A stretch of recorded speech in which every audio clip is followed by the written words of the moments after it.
Hi, welcome back to IGN, to our live stream on Gamescom. I'm here with Jess Level, lead narrative designer on Sniper Ghost Warrior 3. Yes. What are you going to show us today? Well, so this is a mission that's about a third of the way through our storyline. You're going to be doing a lot of sneaking around. You're going to be targeting a Russian general who is here helping a separatist organization. You're in the open world right here.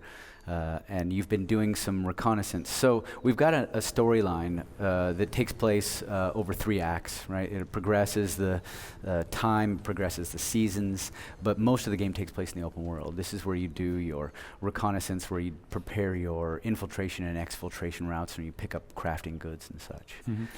And this is the demo that you saw at the E3, but we are going to see it in a completely different way. Yes.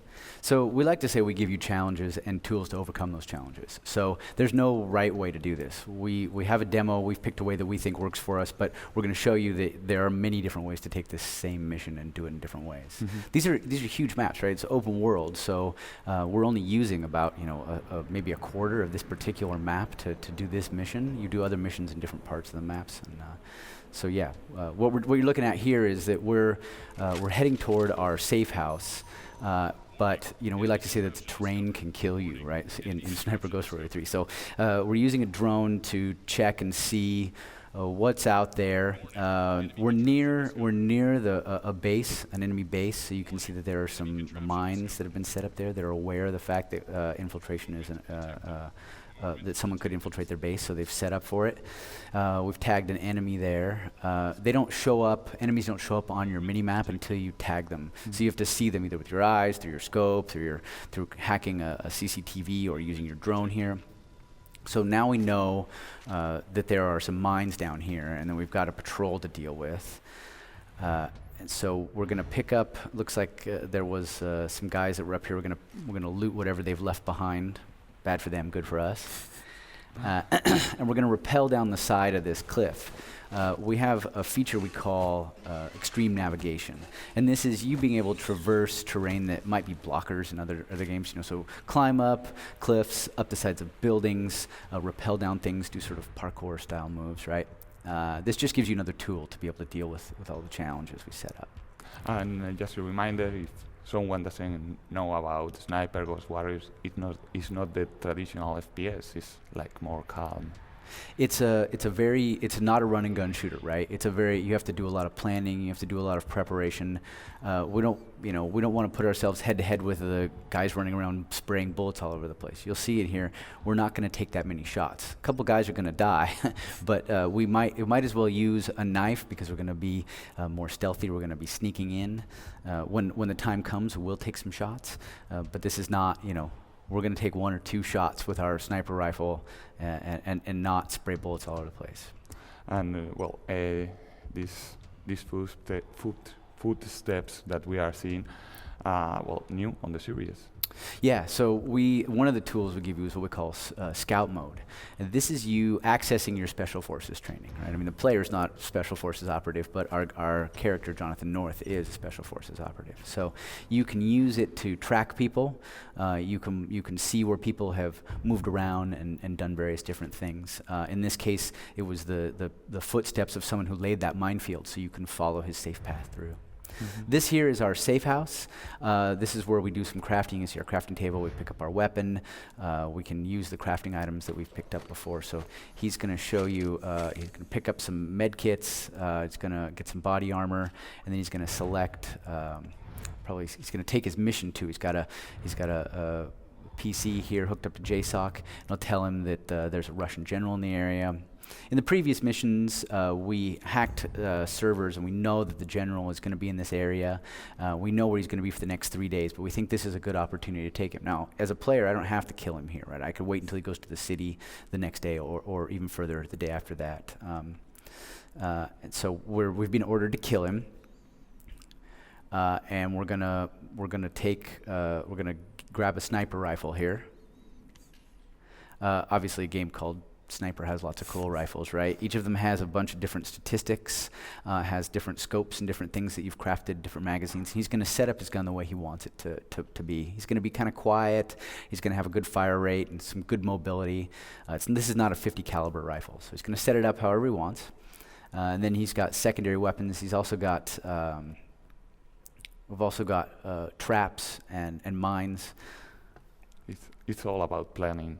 It's all about planning, yeah. It's all about tactics. Here you see he can set up, he's got some C4, he could do some anti-vehicle mining. He might not need that. He's got some anti-personnel mines. So you'll see he moved through that minefield. He could disarm those mines and he could take those items to use to craft mines of his own. So anything you can do, the AI can do, and vice versa, right? So they can lay mines, you can lay mines, right? But how intelligent are they? Well, we think it's going to be important that they don't act stupid, right?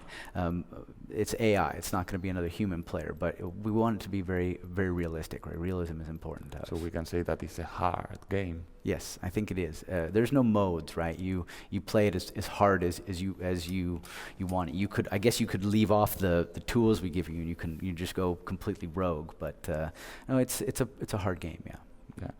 And well, as we can see now, we are going to kill some people finally. Yes, so he's crafted some stuff. He's gotten some bullets and stuff, and he's going to head back out. In the open world, there's a dynamic weather system, day-night cycle. You can see that it started to rain here. And you can see that he's tagged those guys. There's a sniper and a couple of guys on patrol that he's tagged before, so he's got to be very careful. If he gets too close, there's a detection meter. He's got to stay in cover. Mm-hmm. And well, you said before that there's season throughout the game. Mm-hmm. As you progress the storyline, the seasons will change. So now it's spring. You'll eventually get into fall and winter. You'll actually change. You'll have different camouflage. You'll have to deal with snow. We're inside the country of Georgia. So you're an American Special Forces operative who's been inserted into behind enemy lines in the country of Georgia.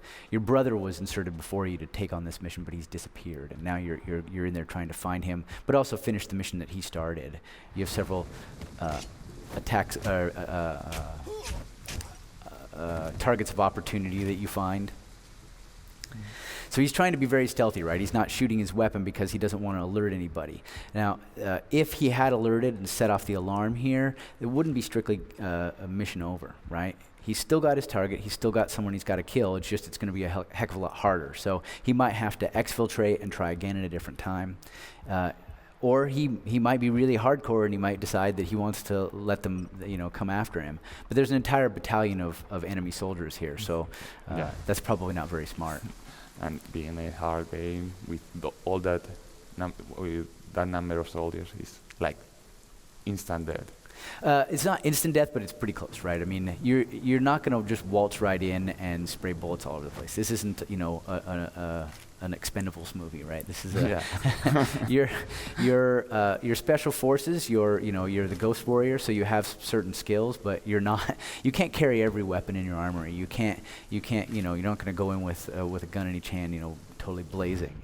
You've got to be very, very careful. And you see here he's got mines that he's got to deal with. As I said before, the terrain can kill you, so you've got to be on your toes at all times. Mm-hmm. And well, this game is just for one player. Do you have a multiplayer plan, or? Yes, we're planning multiplayer. We're finishing up first-person campaign first. What we don't want to do is create two separate games, right? So you've got single player and then a different game for multiplayer. So we want to make sure that it mirrors this experience, this tactical, this thinking experience.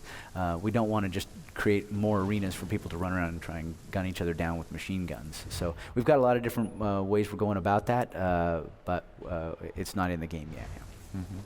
And now we are seeing the traversal. This is more of the extreme navigation, right? You can see he's leaping onto these cliffs. He's going to have to shimmy across the back. Now we're coming up around the back side of this base.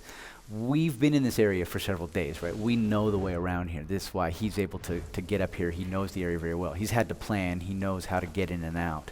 He's been in here several times. He can hack into their CCTV, which you're going to see in a minute. It looks like he's got a sniper up there covering the backside. So he's gonna use his drone to see exactly where this guy is, so that he can sneak up on him. The drone is just for recognizing the terrain. No, you can use it for a lot of different things. I mean, reconnaissance obviously very important, but you can disarm mines with it when you craft the right attachments. You can also use it to hack into things. So if you can find a server, you can hack in with that. You could sacrifice it. Now it'll set off alarms, right? So it can aggro mobs, right? And it can set off alarms. So you've got to be careful with it. But it is flying, so you can get into positions that sometimes people don't see. So what he's going to do here is he's going to try and sneak up behind this guy. And this game is, well, actually is looking good. Thank you. It's running on CryEngine, the latest version. It's a CryEngine 3, yes. Yeah. That provides an opportunity to do things that weren't capable before. Well, we've got a long draw distance, right? So what's important to us is lots of different environments, but most importantly, you can't have a sniper game if you can't take long shots, right? It's just not fun if you can't take really long shots. So it's beautiful, and it gives us a long draw distance, so we can use our scope, zoom in on things, and take people. How long can a shot been shot? Well, we're trying to be realistic, so shots are going to be. Typical shots are going to be 100, 200 meters, but you can go all the way out to 1 kilometer, right? But that's a hard shot, right? With real physics. Yes. So when we get our actual target in our scopes, you'll see all sorts of different things impact the shot. Wind obviously impacts your shot, right? Humidity, air temperature impact your shot. The ballistics of how far the shot is, so the gravity will actually drag on the bullet. So you have to adjust your scope you have a rangefinder. You have to adjust your scope. I'm just going to be careful here, make sure that this helicopter doesn't spot him, because it'll set off the alarm. And so all of these things you have to take into consideration when you're taking your shot. Here he's hacked in. He's got access to the servers, and he's going to hack in and use their own surveillance cameras. So he's hacking now, and try and locate his target. So he doesn't have to actually traverse the entire camp himself. He can. Oh, see here's our general, right? So we've got a little dossier on him. He's entered the area. We learned some things about him in our previous reconnaissance, and this is his wife here. So now that we've tagged him, because the game is never going to put a big arrow over the top of the guy it's like, here, go here, kill this guy. Instead, it's going to say, here's your orders, go find this guy, go kill him.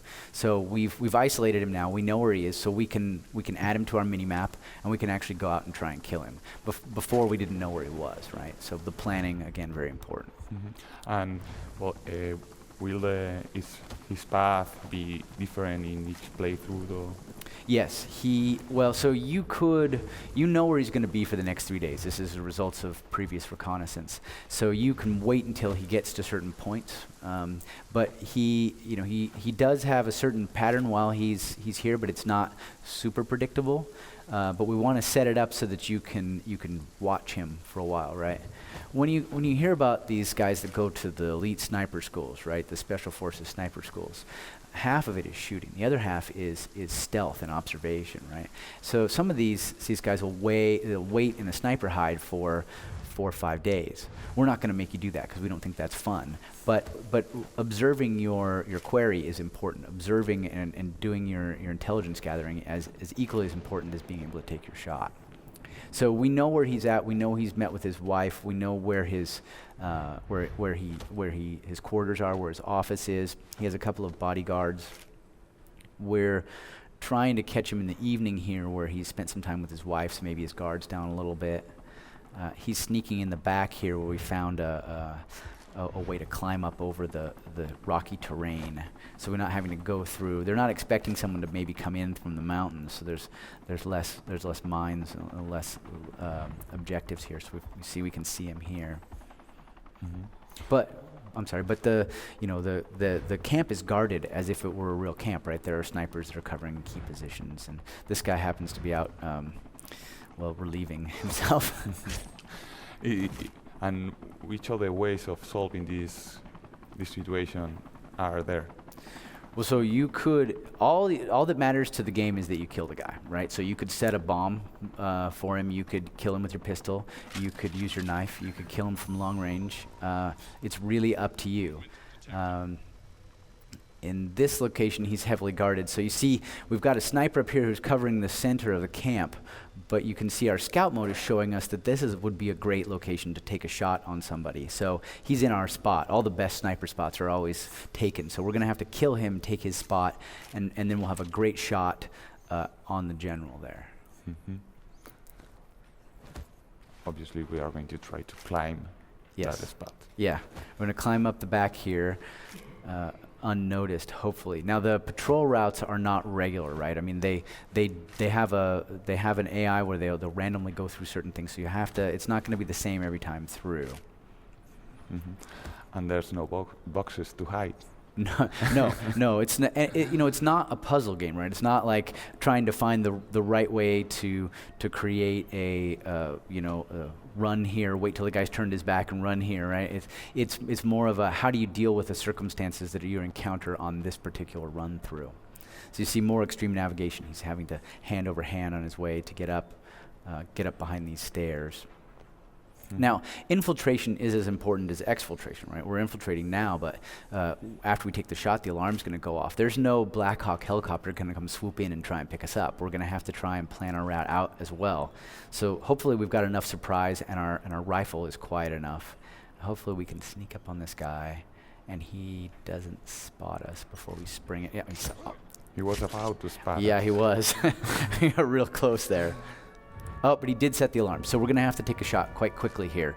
Again, the mission is not over. It's not mission failure, but now we've got these guys who are going to start shooting at us, and potentially we can get hit, or it's going to make it a lot harder for us to get out. Yeah, the thing is getting harder. He's gone into hiding. It looks like we might not be able to take. Oh no, here he comes. He's not the smartest guy. He got him. He got him. So now he's got to try and get out, and that's the core of the game, right? Is being stealthy, but also taking your shot, being able to plan and set up things. In the demo that we did here at Gamescom, we go into some more detail about the crafting stuff, but also you're setting up for sort of a pitched battle against the Georgian army while you're infiltrating with the separatists. So, yeah. So the game is going to be out on 2016? Second quarter 2016. We're launching on PlayStation 4, Xbox One, PC, and yeah, we're excited about it. It looks good. Thank you. Really good, I think. You have improved over the second part. Yeah, we've taken a real step up from what we were doing before, and we really want to bring it into the previous games were mid-price titles, but I think we've really trying to step it into AAA here. Yeah. Mm-hmm. So, thank you very much for being here. Thanks for having us. Yeah, it's great. This has been Sniper Ghost Warrior 3, an awesome game. You can check us out tomorrow or wherever you want, here on IGN. I'm Juan Garcia. Thank you very much.